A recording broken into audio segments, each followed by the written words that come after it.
What are we discussing on today's Locked on Diamondbacks podcast? Is it time to start having conversations about changing the D-backs leadership and why the D-backs need their front line to deliver great starts if the D-backs want to win this series against the New York Mets?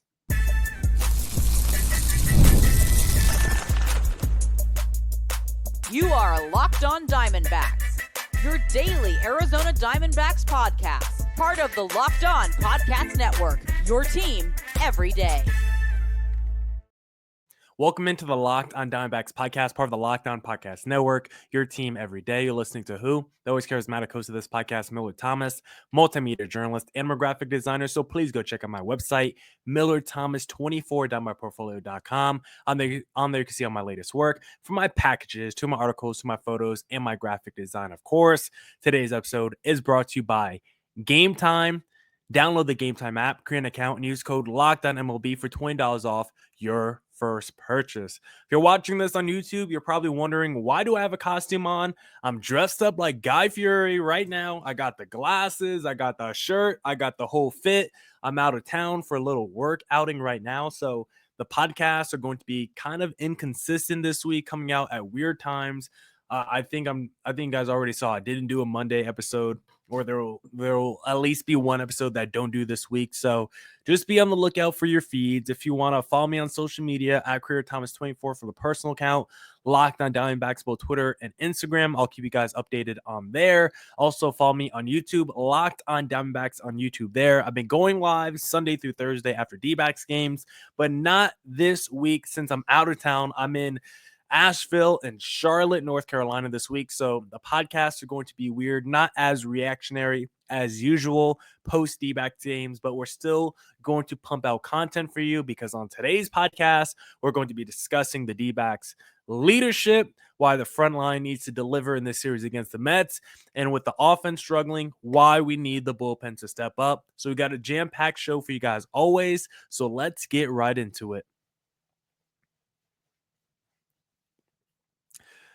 Back here on the Locked on Diamondbacks podcast, and now let's discuss D-backs leadership and if something needs to change sooner rather than later, because last night was just another microcosm of how much we've seen the D-backs struggle in 2025, and it's every phase of a baseball game. I think that's why it's so frustrating, because it's like not just one thing you could point to, but it's really everything. And I wonder, how long is this going to keep up before the D-backs need to change something? Because this is a super talented roster, and it's going to be another year potentially where we see the D-backs not live up to their potential, like in 2024, maybe in 2018. Like, the D-backs currently 18-17. They're still right there in the mix in the standings. You look at the wild card race, D-backs a game and a half back of a wild card, so it's not like the season's over. I don't want to act like the ceiling is falling. It's the apocalypse, but the vibes are not good. And I'm not afraid to question whether or not we need to potentially change leadership in the near future, because there's a lot of disconcerting trends that I think we've seen from the Arizona Diamondbacks this season and the last few years under Torey Lovullo. So even though we're 18-17, a game above 500, the vibes so far are not good, especially when you look at the NL West division. Yes, Dodgers are leading it, but we know how good the Padres have been. We know how good the Giants have been. And to be honest, on paper, I think the D-backs are better than both of those teams. But for some reason, those teams are playing better than the D-backs. I think last night against the Mets, just another microcosm of what we've seen wrong with the D-backs in 2025. Another game, bullpen just not stepping up. Ryan Thompson comes in, he struggles, he gives up a home run, 3 earned runs. Like, he has a 5.4 ERA now. He's been shaky this season. I've not loved what I've seen from Ryan Thompson in 2025. We've seen a lot of outs created through base running this year. Some people argue Josh Naylor had a little mistake, should have been more aggressive with that Eugenio Suarez single off the wall. Alek Thomas, I mean, I don't really blame him, because potentially he should have been called safe. But we have seen other games this year, late game situations, where Alek Thomas has been thrown out. We've seen Garrett Thompson be thrown out this year. Like, there's been a lot of outs created on the bases, not just in late game situations. Sometimes it's just going from second or third or trying to go home. It's like, why is this D-backs base running so bad? Torey Lovullo has talked about how inconsistent this club has been. But I want to know, who does that fall on, Torey? If the club is going out there every single game and one day they look fantastic, one game the offense is looking great, the pitching is looking great, the defense is looking great, and then the next day just the complete opposite, who does that fall on? Torey Lovullo? Because what the club is doing this year, I feel like is not very different from what we've seen under the Torey Lovullo era, which is a lot of underperformance. This is a super talented roster that can't get out of its own way. And I do look at leadership as one of the issues. How many dumb bunt attempts have we seen in the first half where there's like a really hot swinging bat at the plate, Perdomo, Alec Thomas, Pavin Smith, whoever, and that guy is bunting because there's a man on first with 1 out or less? No other team is doing that. Those situations should never happen. We've seen guys make so many outs on the bases this year. This used to be a team of chaos, creating havoc on the bases. But now when we do it, it's a lot of self-inflicted wounds. Bullpen never seems to have shut down innings. Starters earlier in the year were struggling early in games, giving up a lot of runs. They still kind of do it now, but I do like the rotation a little bit more as the season has progressed. Defense used to be our calling card, our philosophy, our identity. Definitely does not feel like it. And of course, Christian Walker leaving doesn't help. But outside like of a couple plays in the first couple weeks of the season from Josh Naylor, he's been fine this year. He has not been the problem. It's been the Tawas. Suarez has had some throwing issues. We've seen some Perdomo struggles. And the outfield, Lourdes Gurriel, has had some weird plays. Remember that one time where he just airmailed it on a throw to home? Like, we've seen some malpractice from the bullpen usage. We've seen some terrible lineups. As much as I love Torey Lovullo for 2023 and what he means to these players, D-backs need to have a tough and uncomfortable conversation if this continues in the wrong direction. I'm scared it's never going to happen because Torey Lovullo does not hold his players accountable. So who is going to hold Torey Lovullo accountable? Mike Hazen, Lovullo, they both come from the Red Sox. They both came up together in Major League Baseball. I think they're kind of intertwined in both of their careers, to be honest. So I don't think you could get rid of one without the other. So because of that, I don't think much is going to change. If this continues, I would like the D-backs to look inward, have a little self-reflection and say, do we need to have a tough conversation? I just don't think it's going to happen. This is a super talented roster, and I think it would be a disaster, despite the tough NL, if we miss the playoffs. But there's still time for change. You can start change this series against the New York Mets. That's why in segment number 2, we'll discuss the rotation for the D-backs, the front line, Zack Gallen and Merrill Kelly needing to step up to deliver a D-backs series win.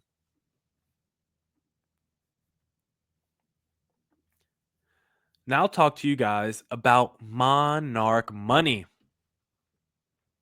Ever check your bank account and wonder, where did all my money go? Between dining out, online shopping, and entertainment, it's easy to lose track. That's where Monarch Money comes in, your personal CFO giving you full visibility and control over your finances.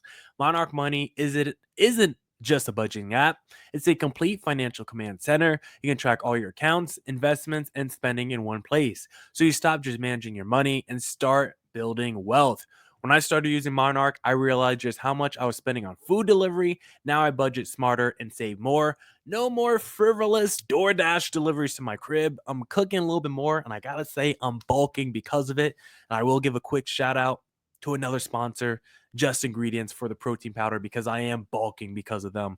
But I'm saving money because of Monarch Money. So take control of your finances with Monarch Money. Use code LOCKEDONMLB at monarchmoney.com for 50% off your first year. That's monarchmoney.com, code LOCKEDONMLB for 50% off your first year.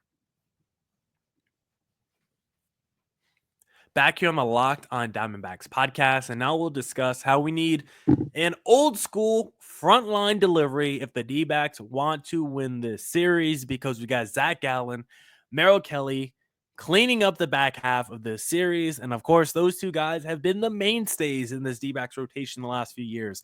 Zack Gallen has been a guy who I've predicted to win the Cy Young almost every season before the year started on this podcast.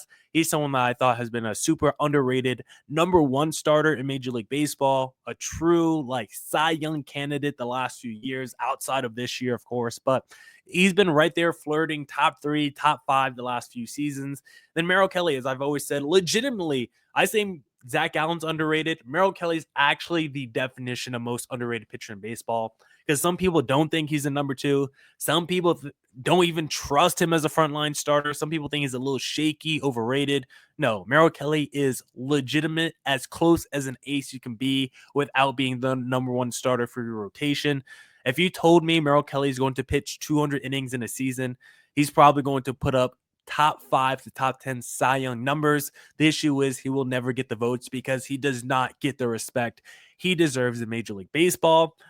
But opponents will respect Merrill Kelly because he's been very dominant this season outside of his start against the New York Yankees. And a guy like Zack Gallen, he's been dominant in his starts against the New York teams. The question is, can he do that at home? Because he's been fantastic against the New York teams in New York City, but can he be fantastic against them at his own ballpark? Because looking at Zack Gallen, even though it's been a shaky season for him this year, one of the things that has actually been kind of impressive has been his strikeout numbers, because they're actually way better than they've been in a few seasons, which feels a little surprising because it hasn't felt like the strongest season from Zack Gallen. But so far, 25.9% strikeout rate, right there with what he did in 2023 at 26%. And if you just look at strikeouts per 9 innings, it's the highest since 2021. And so the K numbers for Zack Gallen this season are very good. It's more of the walk numbers are a little bit more concerning. We know he's had some command issues this year, and right now his walk rate is the highest it's been since his first year in Major Leagues in 2019. First time it's been in the double digits since that year as well. So even though the strikeout numbers are as good as they've been in years, the walk numbers are going in the wrong direction. And so for Zack Gallen, that's always going to be the question. Where does his command lie? Because in every start, that basically tells you from the first inning, from the jump, does he have command of that fastball? Can he locate that curveball? If he can, you're going to be in for a fantastic Zack Gallen start. If he can't, then it's going to be shaky, and it's either going to be home run galore, or he's going to figure out a like tertiary pitch, and he's just going to be able to just barely manage and work through it, but it's going to be a struggle. And so we'll see what he does against the New York Mets. So far in his career, he's actually done very good against the Francisco Alonso Juan Soto combination. He has more strikeouts than hits allowed against that trio, which is very good. And against the Mets lineup in general, Zack Gallen actually has some success. A 215 average, a 662 OPS. That's exactly what you want to see from Gallen. So far against the New York Mets in his career, he's been a pretty good pitcher. Of course, we're going to need to see it continue, because we already lost the first game of the series. And so for Zack Gallen, we desperately need that win in game 2 so we could give the ball to Merrill Kelly to hopefully deliver us a win in the series finale. But it all starts with Zack Gallen. Get us some momentum back, put us back on the winning track. This is a guy that we've considered our ace for the last few years. So that's why I expect him to help out this D-backs team, give us the momentum, and reset the vibes, because that's what a front line is supposed to do. They are supposed to reset the vibes. If your team is struggling, if you can't go out there and collect wins, especially late in games, you need your frontline starters to come in and say, we're going 6-7 strong tonight, and by the time I give it to the bullpen, the game is going to be over. So Zack Gallen needs to set the tone tonight in game number 2. His fastball curveball was unhittable in the most recent matchup against the New York Mets. Maybe he's at a little bit of a disadvantage because of that familiarity factor, but I would just try to do the same thing you did last time, because whatever you did, Zack Gallen, it worked. And then let's get the ball to Merrill Kelly in the finale, because he's been a guy who's been a little bit more vulnerable to the Mets throughout his career when looking at the numbers. Not as dominant as Zack Gallen. 858 OPS allowed to the Mets lineup. Those are Merrill Kelly's numbers. So he's going to need a little bit more run support probably on Sunday. He hasn't faced the Mets yet in 2025, so I do think that is advantage Merrill Kelly. He has been downright nasty this year if you take away his start against the Yankees, because he has not allowed more than 2 earned runs in any start this season. If you just wipe away that game against the New York Yankees, I think Merrill Kelly has actually been fantastic for the D-backs in 2025.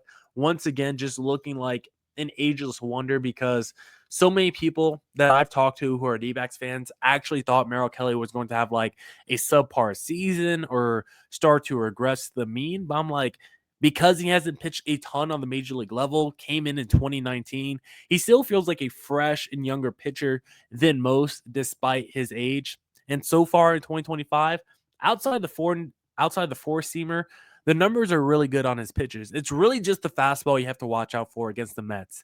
A 300 average allowed and a 788 slugging allowed on his fastball. Like, it's been crushed in 2025.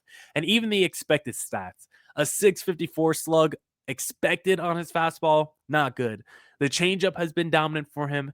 The cutter has been dominant for him. So in this matchup against the Mets, those are the pitches we're going to want to see.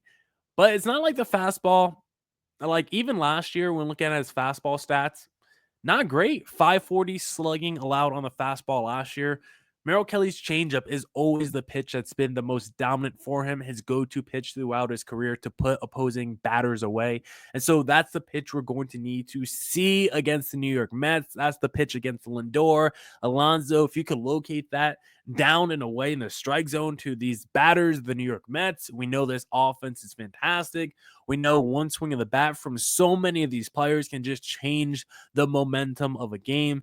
Well, it's the D-backs who need some momentum. So with our front line on the rotation, Zack Gallen, Merrill Kelly, we're going to need them to step up. Zack Gallen set the tone tonight in game number 2, get it to a split series, and then get the ball to Merrill Kelly. We need this series. It would deliver huge wins, not just in the short term, but the long term also. When thinking about the wild card race, when thinking about the postseason, we know the Mets are going to be right there fighting with the D-backs all season long. That's why getting a tiebreaker early in the season matters so much. Next, we'll discuss the struggling offense and why the bullpen needs to step up in segment number 3.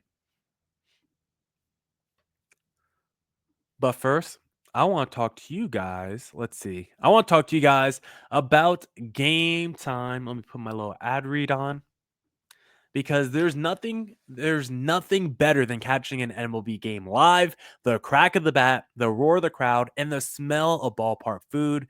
And if you're looking to go last minute, Game Time makes getting tickets easier than ever. With last minute deals, all in pricing, and a lowest price guarantee, Game Time takes the stress out of buying MLB tickets.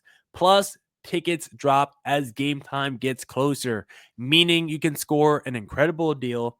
Plus, Game Time is the official ticketing partner of Locked On and the Diamondbacks. So if there's a game coming up, grab your tickets. I honestly don't purchase tickets till the day of, especially with concerts, because like I just said, tickets drop the day of. That's when I find the best deals, the cheapest tickets. Trust me, day of is the move with Game Time. So take the guesswork out of buying tickets with Game Time. Download the Game Time app, create an account, and use code LOCKEDONMLB for $20 off your first purchase. Terms apply. Again, create an account and redeem code LOCKEDONMLB for $20 off. Download Game Time today. Last minute tickets, lowest price, guaranteed.